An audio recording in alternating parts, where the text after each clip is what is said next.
Good morning, dear students. We will begin with a new lesson from Unit 1, Lesson number 4. Have you thought of the verb have? This lesson deals with the verb have and how often we use it in our daily conversation. When it is used as the main verb in various sentences, it has different meanings and indications. We will read through the lesson together and I will explain them as we go along. I hope, children, that you have your textbooks in front of you, page number 15. Now, this entire lesson, children, has only examples of how you use the verb have and how, as you use it, the verb has different meanings. It adds to the sentence. Okay, so let's begin. Page number 15. How many times do you use the verb have in your conversation or writing? Try to keep account of it for an hour or so. What do you find?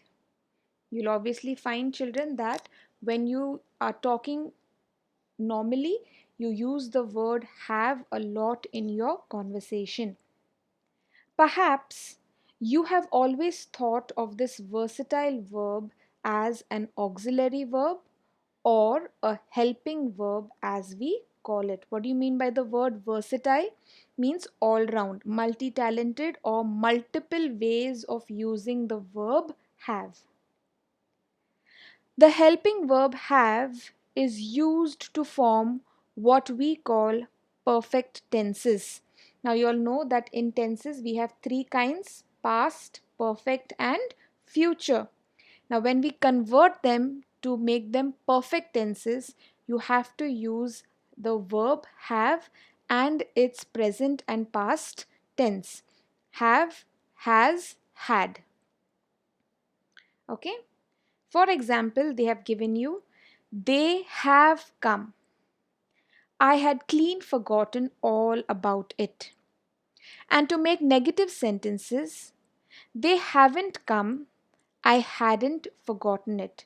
Okay, so how you use the verb have in tenses in making them perfect, as well as when you make them negative sentences, you have to use the verb have along with the N apostrophe T. Okay, but as a main verb, it is used to mean much more than you think. Here are a few examples we use very frequently. Now we're going to read through each of those boxes. Pay attention, it's very simple, children. Okay. In the following sentences, have indicates possession or ownership of something. Possession, to own, to keep for yourself, or belonging to someone. First example, my friend has a pet cat, which means that the cat belongs to the friend. 2. I have a new pen, pen belonging to me. Do you have a cycle? Our school has 6 computers, showing possession, ownership.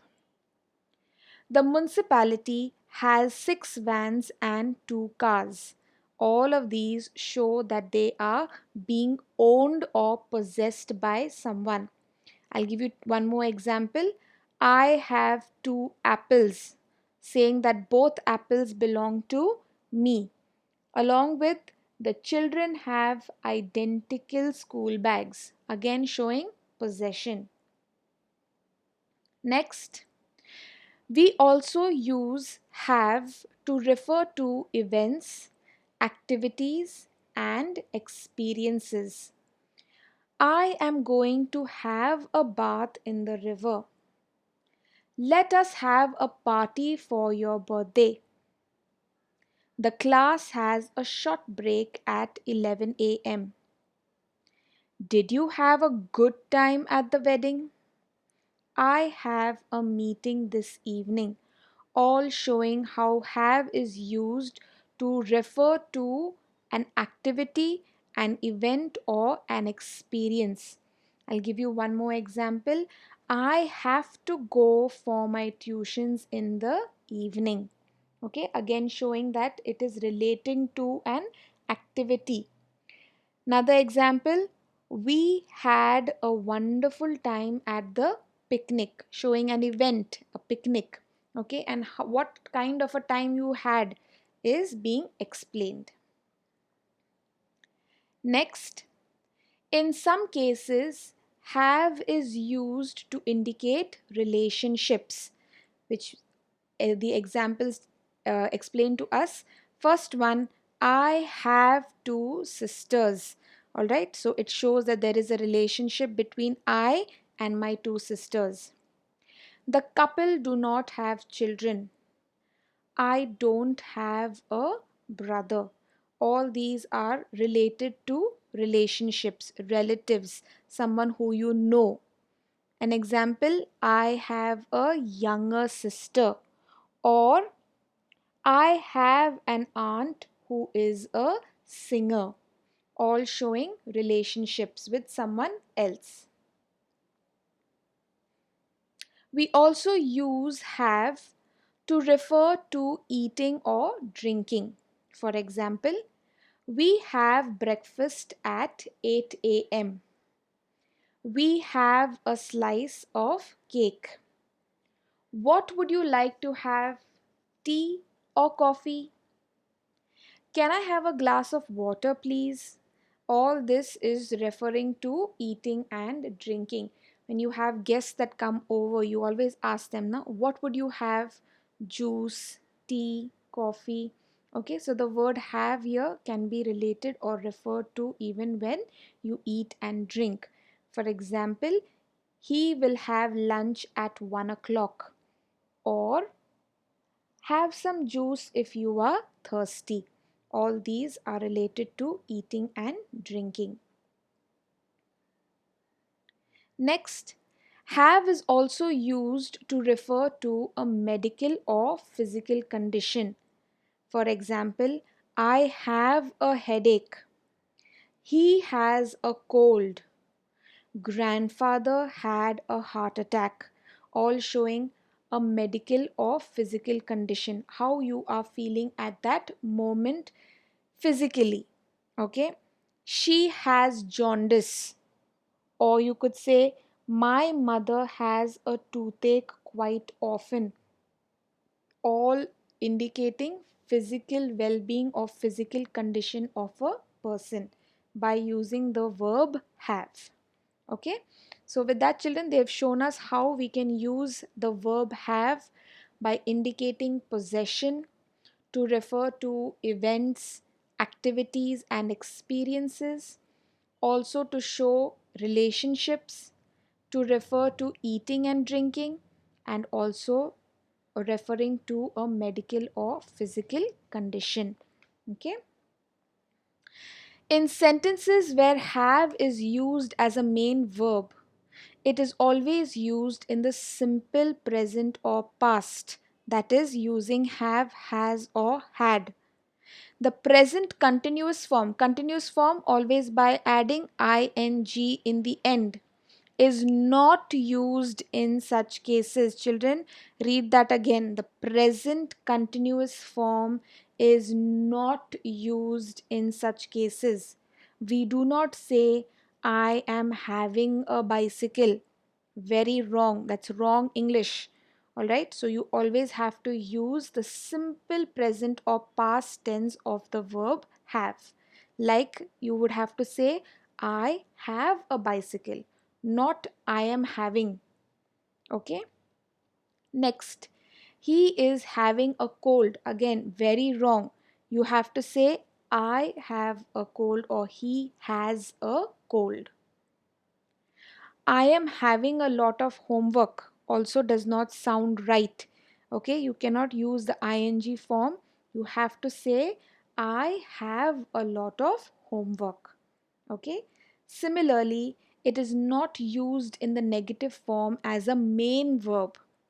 He hasn't a car. Again, very wrong. You have to say, he doesn't have a car. Or you say, he does not have a car. Next, I haven't a cold. Wrong, you have to say I do not have a cold. Okay, so children, with that, you can have fun exploring the uses of have even further. All right, now we come to the workshop. Here you have to add your own sentences to those given in the passage to illustrate the uses of have. Now you will make your own sentences to show possession, to show ownership, relationship, events, activities, eating, drinking, physical condition. Make up your own sentences, at least two of each. Okay, please write them in your class workbook. Lastly, we come to the second question. Look up the following verbs in a good dictionary. List at least 20 different uses of each. You may include their use with different prepositions, adverbs, and in idioms. Idioms, a group of words that have been used together for quite some time, like an expression or a phrase. Okay, they've given you for go, that is go down or go to bed. They have been used so much that it has become now as a part of speech, okay, a part of the way that you speak. I'll give you one more example. For catch, you can say catch up or catch you later, all right? Or if you say pass, then pass down, like these things were passed down from generation to generation. Okay, similarly you can use your own sentences and use these verbs in those sentences. Okay class, with that we come to the end of our lesson. It was a very small yet interesting lesson. I hope you all have understood it, and please write down question number 1 and 2 in your classwork books. Thank you children, and have a wonderful day.